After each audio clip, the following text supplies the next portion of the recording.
I am Amma Duncan, founder of the Fabulous Woman Network.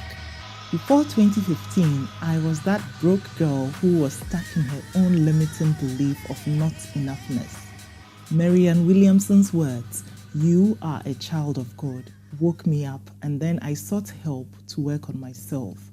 I still invest heavily in my personal development, and so much has changed for me in the most incredible ways. My burning desire is to see an Africa in which women are empowered to thrive and impact people. I am a trainer, coach, social entrepreneur, author, and an event organizer who help others with their personal development so that together we can all thrive as fabulous children of God. Mind Your Business is our weekly podcast where we share enriching content to help us thrive.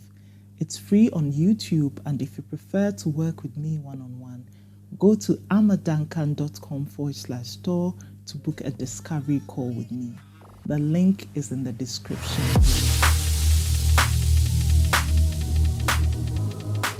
So the title of today's episode of Mind Your Business is, what qualifies us really?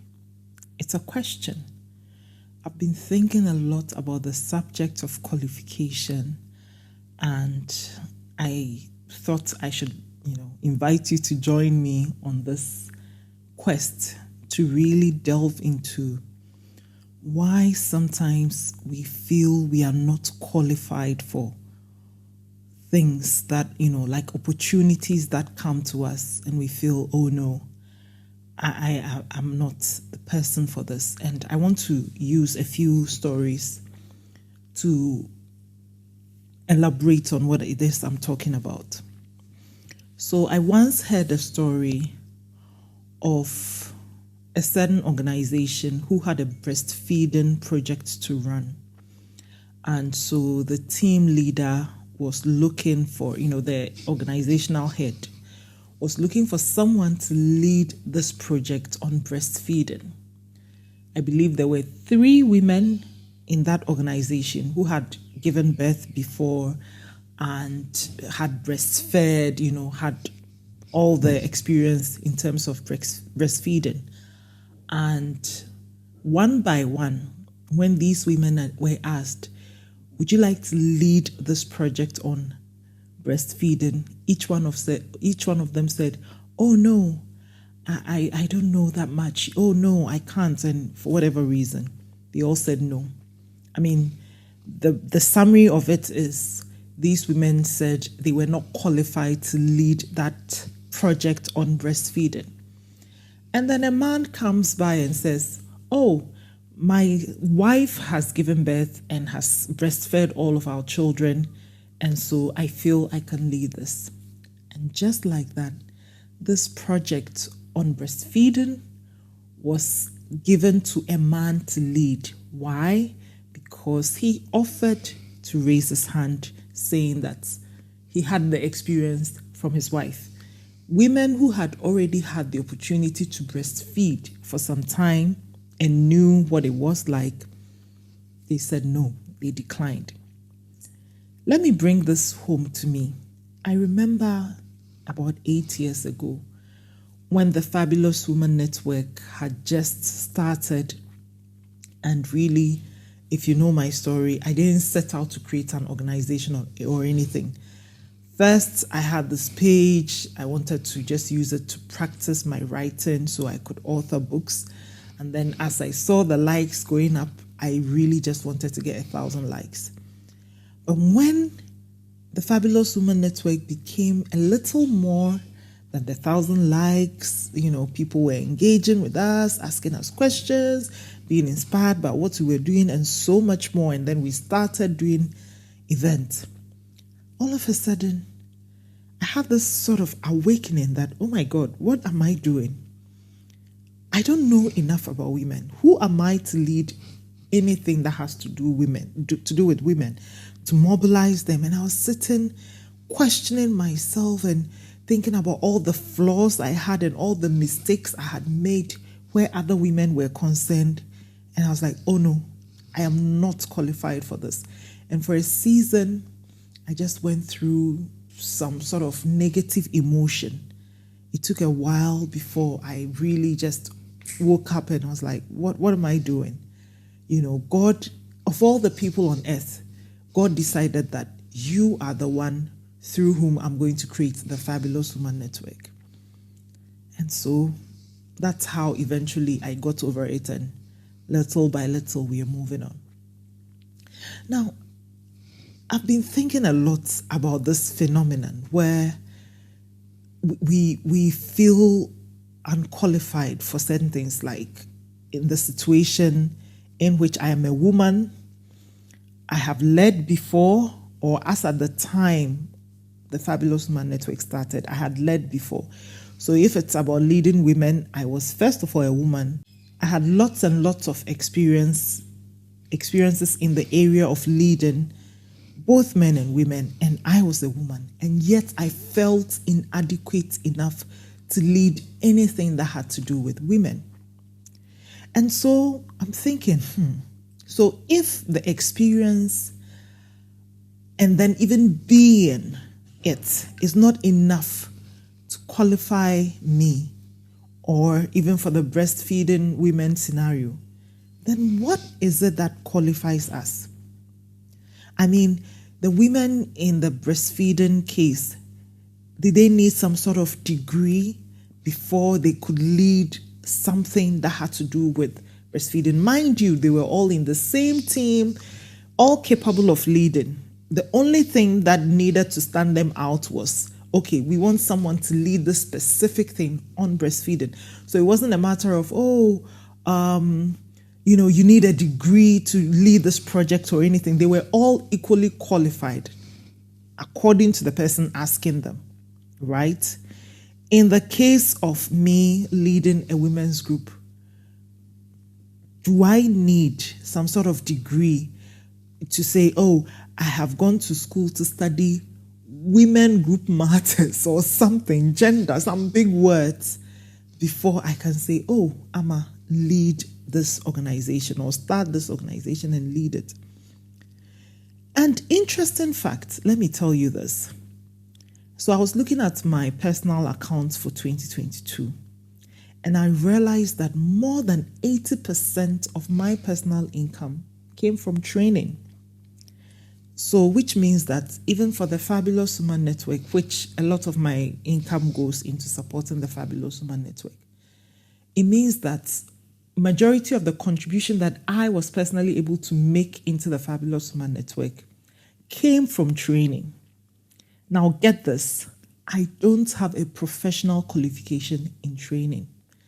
The professional certification that I have is in coaching, not training. Yes, I did my master's in human resources. I did not specialize in training. I have taken a few courses, but no, I do not have any certificates or professional certificates from any big organization that says Amma is a professional trainer. What I have is a professional coach. And yet, majority of the income that I have that is helping me make impact, that is helping me contribute to my own family, plus other people's lives, came from training, something that, in quotes, I am not certified to be. What do I have? I was thinking about this and I actually listed what I have. I have over 15 years of experience training in different countries around the world. As I am recording this, I am away from home in another city, training an organization that has invited me back multiple times to do a communication skills training for their staff. And this is a big organization. What else do I have? I have over 15 years of practicing the art of training, making terrible mistakes in the process, learning from them, as well as getting many wonderful feedback of impact.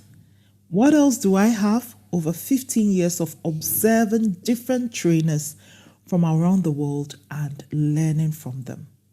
I have also taken multiple short courses in the area of training, and, basically in the industry to help me master my skill as a trainer. So you know what? I am so qualified to be a trainer. I have had impact, I've had positive results, and other people have come to consult me about becoming trainers, and I have trained other people. What else do I have actually? I have a network of amazing people who have seen my work and keep recommending me over the past, actually over 15 years since I completed university. So you see, I think about all these and I'm just wondering, I didn't have a certificate for this particular thing, but I do it and I do it from my heart and I do it so well and I invest so much time into learning. So is the issue about learning and practicing and being it, or it's about going to sit in a certain class and getting a certain certificate that says you are a something? What makes you that thing? Is it by being through practicing, or is it by getting something, a label? Today's message is for you if you're waiting on a sheet of paper before you say yes to an opportunity which is screaming for you. For example, a managerial role you're running away from. Today I was sharing with my group that when I first got my managerial position, I was 24. I had never been certified as a manager. I don't even know. Do people get certificates to be managers? I really don't know. And I was just on the team and I was elevated. You get it? And yet, sometimes these things happen to us and then we are like running away from it thinking, oh, I'm not qualified enough to be a manager or to be the leader. But actually, it's not like you go to school to be a leader. The schooling is in the experience. The certification is in the experience. And so if you are running away from such an opportunity, think about it. You don't need to be a manager first before you can become a manager. It is through the process and the mistakes and all those things. It's all part of your being, By all means, once you are in it, you have to keep learning. Seriously, if I had not invested so much in learning, and when I say learning, I don't mean going to sit in the classroom necessarily, but learning from others, practicing, perfecting the art, making mistakes, rising again, getting criticized, I can't even begin to explain some of the embarrassing situations I have been in, and I guess still continue to be in, because I don't really know if there's an end to learning. We keep learning, trying new things, and we keep growing. So if a certain qualification is what you are looking for before you can take charge of a certain role that you've been asked to, or maybe you've not been asked to, but it's being offered, and you know in your heart of hearts that I can do this, but you are afraid because you're like, I don't have a paper, I don't have a certificate to do this. Of course, there are certain professions that will be an exception. For instance, a medical doctor. There are certain areas that you actually need to go through certain things. I'm not talking about these specialized areas. I'm talking about the areas in which the most important thing is your experience and that you can do it, the ability to do it, not the paper that certifies that you can do it. Recently, I spoke with a plumber. Thank God we found a new plumber. We had been waiting forever. And he was telling me how he had done plumbing almost all his life. He said by 8 years he was on the street. At the age of, 11 or 13, he started following plumbers around, learning from them. And he's been doing this. He's probably 30 or something now, or maybe 35. And this person is skilled, but he's never actually gone to school to study plumbing. Today he has his own company. He's employed other people. Imagine if this man said, oh, I'm not qualified, so let me not do it. But I bet this man didn't just sit there and say, okay, I didn't go to school to be a plumber, so that's it. This man actually didn't go to school, but now he can read and write. So what does this mean? He was learning along the way. So it's not the certificate that makes him. It is the practice and the experience and the going through it. That is what makes us. That is how we are. Like, this is what makes us. What's the word I'm trying? This is the being of it. Being something. You go through certain things. So it's not just, oh, I went to the school and got the certificate. And I have to keep stressing this because I have met people who are really, really good and can take up certain roles and refuse to because they don't have certain qualifications. And let me clear my throat. There are also people with all the certificates in the world regarding certain areas. And if you put them there, they are not able to do certain things because they haven't gone through the mill. They haven't experienced it. They haven't practiced what it is. So that, yes, they have the paper to say they've done the training, but they haven't practiced this. So they don't know it. So please, if you know this message is for you, and I believe this message is for a specific group of people or specific individuals, if you know this is for you, then repeat after me. I am so qualified. You are. Please stop doubting yourself. You've been through the mill. You've helped other people. You've trained other people. Please, it's not about the label that says you are this or you are that. Just do it. You are, so be it and do it. Okay? I hope this is clear. Anyway, before I wrap up, there are two things I want to remind you of. First, IFAB 2023 is happening in the shortest possible time, 36th March 2023 at Fab Hub Ashanti in Abuabukese.